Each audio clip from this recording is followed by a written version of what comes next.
तो आज मैं इस वीडियो में बताने जा रही हूँ जननी सुरक्षा योजना के बारे में कि ये क्या होता है। तो ये 12 अप्रैल 2005 में स्टार्ट हुआ था, ठीक है। और इसका ऑब्जेक्टिव क्या था? Reducing maternal and neonatal mortality rate. कि सबसे इम्पॉर्टेंट है, मोस्ट ऑफ द जो ये योजना है ना, उनका ऑब्जेक्टिव यही है। तो इसको तो अच्छे से याद कर लो कि क्या करना है, मैटरनल और नियोनेटल मॉर्टिलिटी रेट को कम करना। अब कैसे कम करेंगे? ठीक है, सोच तो लिया है, बट कोई प्लान बनाया होगा। हाँ, तो क्या करें, इन्होंने सोचा था कि प्रमोटिंग इंस्टीट्यूशनल डिलीवरी, यानी इंस्टीट्यूशनल डिलीवरी को प्रमोट करवाएंगे, जिसकी वजह से क्या होगा कि मैटरनल और चाइल्ड मोर्टिलिटी रेट कम हो जाएगा, ठीक है। अब ऐसा कैसे हो सकता है? तो जैसे कि पता है कि आजकल भी इवन आजकल भी और पहले के ज़माने में भी होम डिलीवरीज बहुत ज़्यादा होती थी, ठीक है। होम डिलीवरी होने की वजह से जो बहुत सारे कॉम्प्लिकेशंस देखने को मिलते थे, क्योंकि आप घर पे डिलीवरी करवा रहे हो, बच्चा अगर उल्टा है या फिर हो गया है किसी एबनॉर्मेलिटी के साथ है, तो उसका पता कैसे करोगे आप? उसके लिए आपको इंस्टीट्यूशनल डिलीवरी करवानी चाहिए, क्योंकि वहाँ पे आपके सारे टेस्ट वगैरह सब कुछ होते हैं, तो आपको पता चल जाता है। लेकिन ये लोग होम डिलीवरी करवाते हैं तो कई बार मदर पीपीएच में चली जाती है, फर्दर और कॉम्प्लिकेशंस आ जाते हैं, ठीक है, शॉक में चली जाती है मदर। तो उन सब चीज़ों को कम करने के लिए, मैटरनल और न्यूनेटल मोर्टिलिटी रेट कम करने के लिए इंस्टीट्यूशनल डिलीवरी को प्रमोट करवाया था। इस जननी शिशु सुरक्षा योजना के अंडर प्रमोशन आता है, ठीक है। उसके बाद अमंग पुअर प्रेग्नेंट वुमेन, अब जिनके पास पैसा है वो तो होम डिलीवरी करवाएंगे नहीं, वो तो ऑफकोर्स हॉस्पिटल जाके ही करवाएंगे। लेकिन जिनके पास पैसा नहीं है, जो गरीब लोग हैं, मोस्टली वो क्या करते हैं, दाईस को बुलाते हैं और होम डिलीवरी कंडक्ट करवाते हैं। और उनका ये भी सोचना होता है कि क्या जाना वहाँ पे, पैसे पड़ेंगे, ये सब चीज़ें, और वो नहीं आते, ठीक है। उसके बाद अब इन्होंने ये तो बोल दिया कि जननी सुरक्षा योजना के अंडर हम क्या करते हैं, इंस्टीट्यूशनल डिलीवरी प्रमोट करवाएंगे पुअर प्रेग्नेंट वुमेन्स में। लेकिन अब इस चीज़ को अच्छे से वर्क करवाने के लिए इन्होंने क्या किया, आशा को अपॉइंट किया। तो आशा कौन होती है? एक्रेडिटेड सोशल हेल्थ एक्टिविस्ट, ठीक है।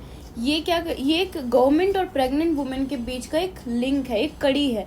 तो आशा क्या करती है, आशा को एक एरिया मिला होता है, ठीक है। उस एरिया के अंडर जितनी भी प्रेग्नेंट वुमेन्स होती हैं, ये उनका क्या करवाती है, एंटीनेटल चेकअप भी करवाती है, साथ में पोस्ट नेटल केयर भी करवाती है। और साथ में अब ये करवा रही है तो इसको क्या फ़ायदा, आशा को भी तो मतलब फ्री में तो कोई कुछ करता नहीं है, तो आशा को भी इंसेंटिव मिलता है। बेनिफिट्स दोनों के हैं, दोनों को हैं, मदर को भी है और आशा को भी है। तो ये बेनिफिट्स भी गवर्नमेंट ने प्रोवाइड किया ताकि ये जो इनका एक योजना है ये अच्छे से चले। तो अब इन्होंने क्या देखा कि जो लो परफॉर्मिंग स्टेट्स है और हाई परफॉर्मिंग स्टेट्स, इन्होंने दो स्टेट्स देखी कि एक तो लो परफॉर्मिंग है और दूसरी हाई परफॉर्मिंग। तो लो परफॉर्मिंग कौन सी थी? यूपी, उत्तराखंड, मध्य प्रदेश, छत्तीसगढ़, बिहार, झारखंड, राजस्थान, उड़ीसा, आसाम और जम्मू कश्मीर। तो इन्होंने देखा कि इन स्टेट्स में ये बहुत ही होम डिलीवरीज ज़्यादा होती है, यहाँ पे इंस्टीट्यूशनल डिलीवरी बहुत कम होती हैं, ठीक है। यहाँ पे आपको तो इन्होंने क्या, और हाई परफॉर्मिंग स्टेट्स कौन से थे? इनके अलावा जितने भी बचते हैं वो सारे हाई परफॉर्मिंग स्टेट्स में आते हैं। वहाँ पे इतनी प्रॉब्लम नहीं थी जितनी इन स्टेट्स में प्रॉब्लम थी। तो सरकार ने ये योजना निकाली उन पुअर वुमेन्स के लिए जो कि होम डिलीवरी करवाती हैं। तो इंस्टीट्यूशनल डिलीवरी को बेसिकली इसमें प्रमोट करवाना था। तो अब आशा को रखा है, तो आशा को भी बेनिफिट है, क्योंकि वो क्या करेगी, उसे पता है, उसको जो एरिया मिला होता है उसको पता होता है कि उसके एरिया में कितनी प्रेग्नेंट वुमेन्स हैं, तो वो उनको हॉस्पिटल तक ले जाने का सब कुछ इंतज़ाम करती है और उनको गाइड भी करती है मदर को, ठीक है। तो रूरल एरिया में जो मदर है उसको 1400 मिलते हैं, आशा को 600 मिलते हैं। तो टोटल सरकार 2000 का इंसेंटिव देती है रूरल एरिया में जो लो परफॉर्मिंग स्टेट है, ठीक है। क्योंकि यहाँ पे तो लो परफॉर्मिंग स्टेट और उसके बाद हाई परफॉर्मिंग स्टेट का देखें तो रूरल एरिया में मदर को 1000, आशा को 400 और टोटल इंसेंटिव 1400 का है। तो लो परफॉर्मिंग स्टेट में पैसे ज़्यादा क्यों दिए जा रहे हैं? इसलिए दिए जा रहे हैं क्योंकि ऑलरेडी वहाँ पे एक तो जब उन्हें पता चलेगा कि अच्छा डिलीवरी भी करवा रहे हो, साथ में पैसे भी मिल रहे हैं, तो पैसे का एक लालच भी आ जाता है इंसान के अंदर कि ठीक है। तो इससे क्या होगा, इंस्टीट्यूशनल डिलीवरी ऑटोमेटिक प्रमोट हो जाएंगी कि हाँ पैसा मिलेगा तो मदर ऑटोमेटिक आएंगी, ठीक है। और लो परफॉर्मिंग में इसलिए ज़्यादा है क्योंकि सबसे ज़्यादा होम डिलीवरीज तो इन्हीं स्टेट्स में देखी जा रही है ना, इन्हीं लोगों को जागरूक होने की ज़रूरत है इसलिए।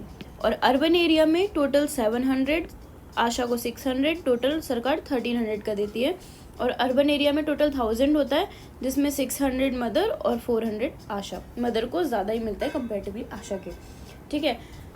तो ये था जननी सुरक्षा योजना, जो कि 12 अप्रैल 2005 में आई थी, और ये NRHM के अंदर आती है, नेशनल रूरल हेल्थ मिशन, ठीक है।